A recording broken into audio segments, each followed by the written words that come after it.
ఉగ్రవాదులకు ప్రధాని Modi strong warning ఇచ్చారు. జాతీయ పంచాయతీరాజ్ దినోత్సవం సందర్భంగా బీహార్లోని మధుబనిలో ఏర్పాటు చేసిన కార్యక్రమంలో ప్రధాని పాల్గొన్నారు.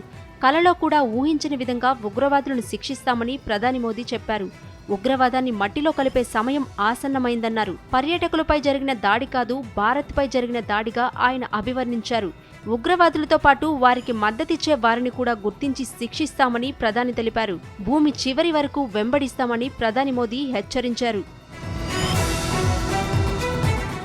తొలుత తన ప్రసంగం ఆరంభంలో పెహల్గాం మృతులకు ప్రధాని నివాళులర్పించారు. మోదీతో పాటు సభలోని వారంతా 1 నిమిషం పాటు మౌనం పాటించి అంజలి ఘటించారు.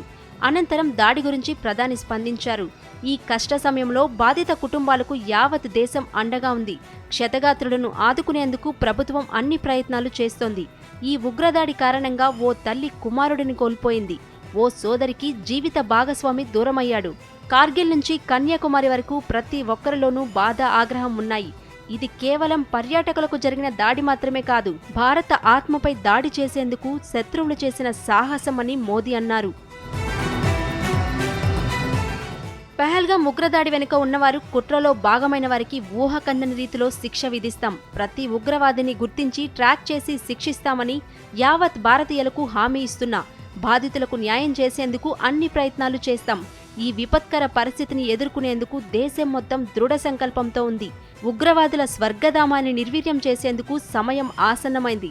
ఉగ్రమూకల వెన్నెముకను 140 కోట్ల మంది విరిచేస్తారు అని ప్రధాని గట్టిగా హెచ్చరించారు.